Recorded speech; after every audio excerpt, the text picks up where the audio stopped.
नमस्कार।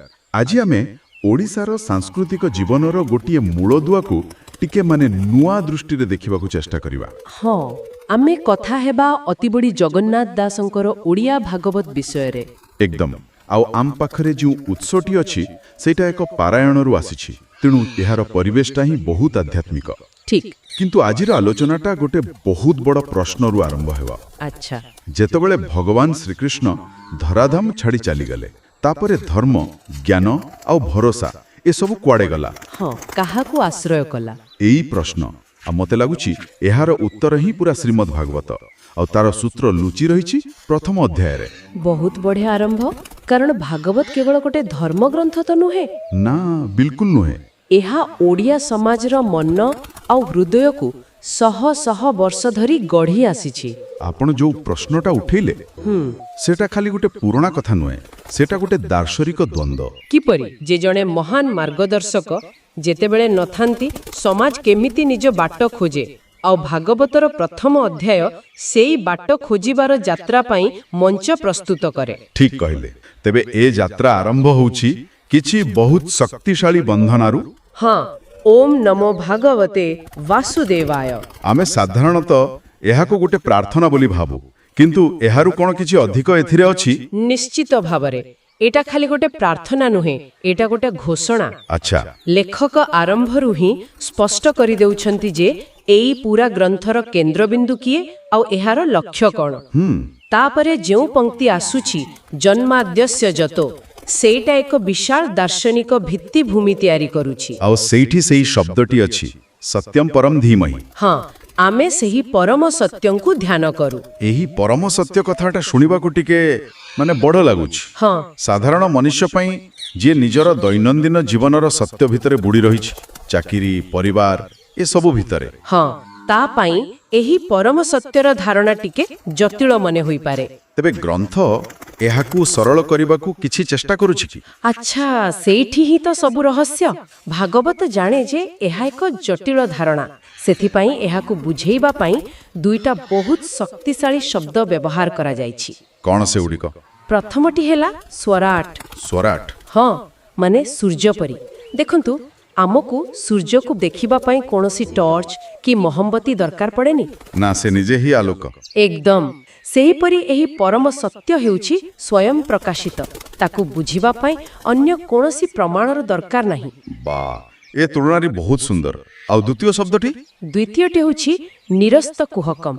ओहो, एहार अर्थ हेउछि एक एमिति सत्य जोठी कोनोसी प्रकारर छलना भ्रम बा कोनोसी मैजिक ट्रिक नाही। अच्छा, माने संपूर्ण परिष्कार निर्मल सत्य। हाँ किंतु आपणक मूल प्रश्न को फेरिबा, साधारण लोक एहाकू केमिति बुझिबो, सेथिपाई उत्सरे दुईटा बहुत सरल उदाहरण दिया जाइछि। हाँ मु देखिछि सेगुडीकू। प्रथमटी होउछि माटिका विकार, माने माटी आउ माठियार उदाहरण। हाँ देखंतु आमे माटीरू माठिया हांडी सुरेई एमती केते कोन तयारी करू। सेगुडीकर ना अलगा, आकार अलगा, काम भी अलगा, किंतु से सबु भितरे थिबा एकमात्र सत्य कोन? माटी।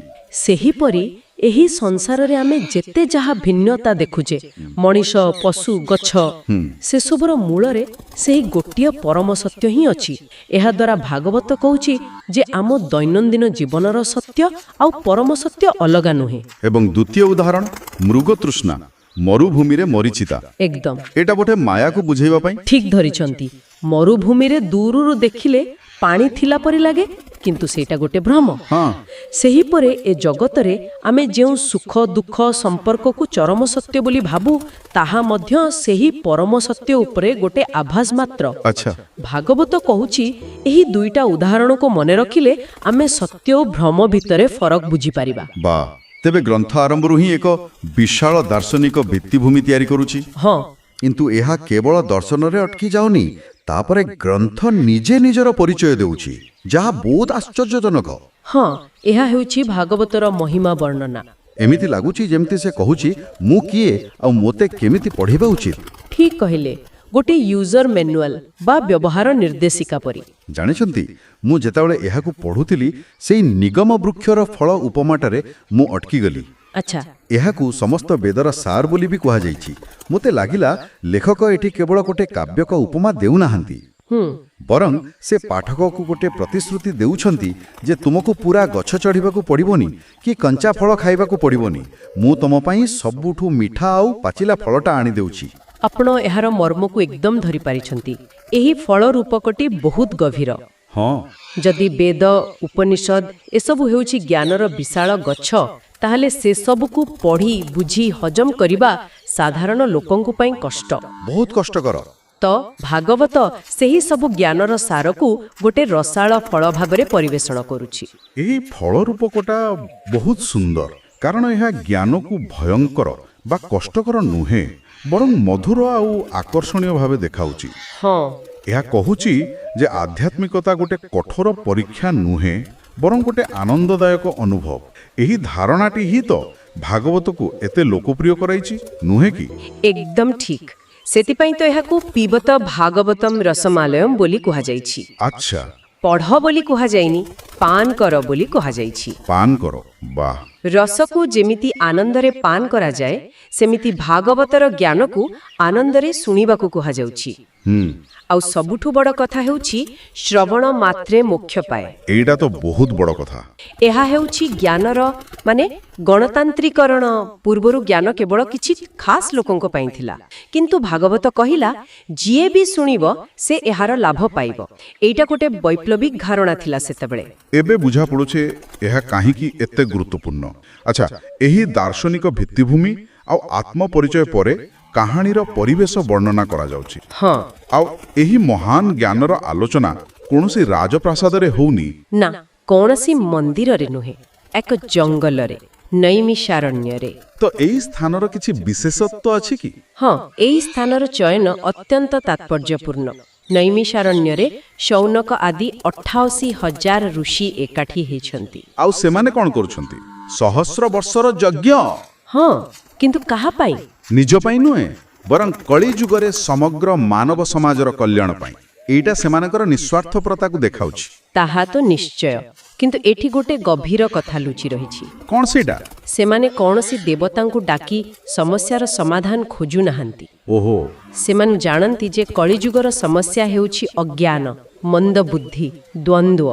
ଠିକ୍। ତେଣୁ ଏହାର ସମାଧାନ କ'ଣ? ଜ୍ଞାନ। ସେମାନେ ଯେଉଁ ଯଜ୍ଞ କରୁଛନ୍ତି ତାହା ନିଆଁରେ ଆହୁତି ଦେବା ନୁହେଁ, ତାହେଲେ ବରଂ ଏକ ଜ୍ଞାନ ଚର୍ଚ୍ଚା ପାଇଁ, ଗୋଟେ ମହାନ ସଂଳାପ ପାଇଁ ପରିବେଶ ତିଆରି କରୁଛନ୍ତି। ବାଃ, ଏହା ଏକ ଚମତ୍କାର ଦୃଷ୍ଟିକୋଣ। ଏହା ଦର୍ଶାଉଛି ଯେ ଭାଗବତ ଅନୁସାରେ ସମାଜର ସବୁଠାରୁ ବଡ଼ ସମସ୍ୟାର ସମାଧାନ କେବଳ ଜ୍ଞାନ ମାଧ୍ୟମରେ ହିଁ ସମ୍ଭବ। ଆଉ ଏହି ଜ୍ଞାନ ଯଜ୍ଞର ବାତାବରଣରେ ସୂତମୁନିଙ୍କର ଆଗମନ ହେଉଛି। ଋଷିମାନେ ତାଙ୍କୁ ସମ୍ମାନର ସହିତ ଉଚ୍ଚ ଆସନରେ ବସାଉଛନ୍ତି।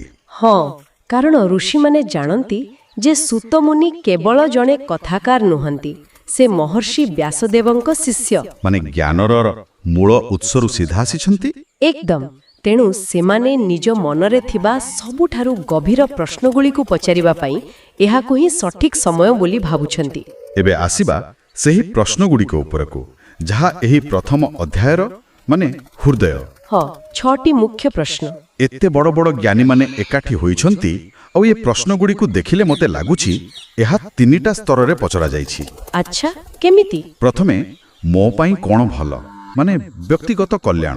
ଦ୍ୱିତୀୟରେ, ଏ ଜଗତର ସତ୍ୟ କ'ଣ, ଅର୍ଥାତ୍ ସୃଷ୍ଟିର ରହସ୍ୟ। ଆଉ ତୃତୀୟରେ, ଆମର ମାର୍ଗଦର୍ଶକ କିଏ, ମାନେ ଶ୍ରୀକୃଷ୍ଣଙ୍କ ପରେ ଧର୍ମର ସ୍ୱରୂପ। ଏହା ତ ପୁରା ମଣିଷ ଜୀବନର ଗୋଟିଏ ବ୍ଲୁପ୍ରିଣ୍ଟ ପରି ଲାଗୁଛି। ଆପଣ ଏହାକୁ ଖୁବ୍ ସୁନ୍ଦର ଭାବରେ ସଜାଇ ଦେଲେ। ଏହା ହିଁ ସତ। ଚାଲନ୍ତୁ ଏହି 3ଟି ସ୍ତରକୁ ଦେଖିବା।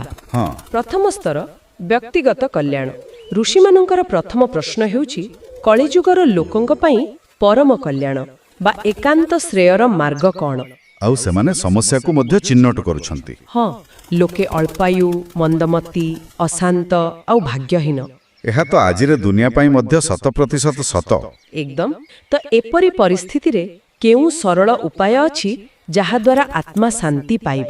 ଏହା ସହିତ ସେମାନେ ପଚାରୁଛନ୍ତି ସବୁ ଶାସ୍ତ୍ରର ସାର କ'ଣ, କାରଣ ସମସ୍ତଙ୍କ ପାଖରେ ସବୁକିଛି ପଢ଼ିବାକୁ ସମୟ କାହିଁ?